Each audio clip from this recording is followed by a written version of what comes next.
یک دایید نمیفهم دایید نه دایید قربان یک دایید غدیر انزو طالب سایده دیدیم. آره همون دنبورا والا. آره و دنبورا والا تو بگاه خودمون میکتم دیگه شی قدر جخشور مکشور می دیگه این طرف زوستور نشو می دیگه تو خاطر نمیلیم.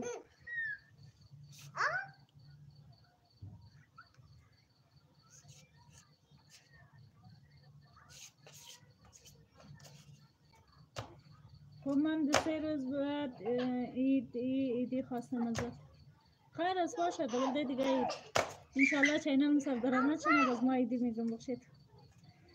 آیمان گفته سلام علیکم سلام خوش آمدی لاله خوبی جان تجور بخیر سلامتی اوقاتات خوشه.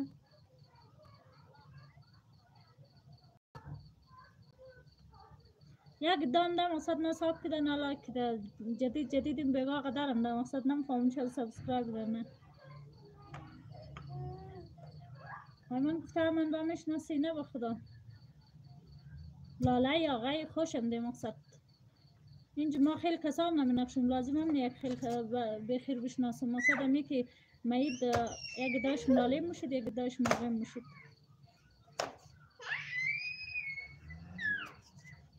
ولی گفته خب تو لایف عمومی نمیکنی برای چی لایف میایی دلیل لایف اومدن چیه؟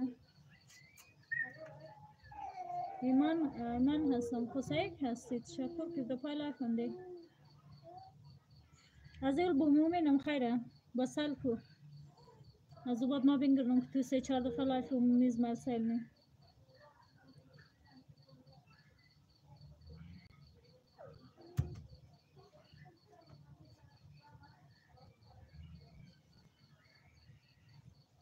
یه تیک تاک تیش کو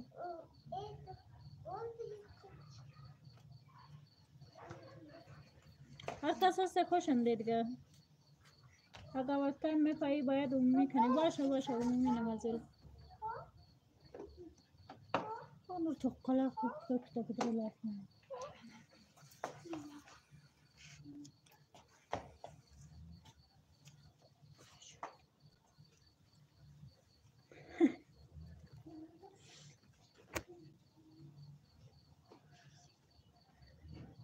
حسیب الزاد سلام علیکم سلام خوش آمدی لاله خوبی جان تجور بخیر سلامتی اوقاتات خوشه انشالله خوش سرحال سرمن باشی صفا ورده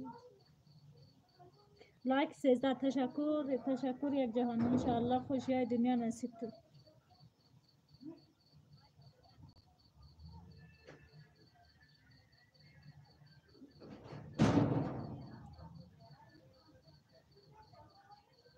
ولی نه کار به من نداشته باش من دارم برای خودت میگم اگه میگی فقط برای سرگرمی لایف میایی خوب عمومی نه ما قصد کار نیم بلده سرگرمی لایف بایم یا گلم کارم میالی پای لایف نباشه از رقم کشکش دیگه یا کارهای دیگه من گم چینل من چیزش زود وقت تایم شکرش نه نفهمم کامنت های از ما چرا نمیگید داشی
خب همون دیگه من میدونم پشت تایم میخوایی پس عمومی زلف باشه زول به عمومی میلم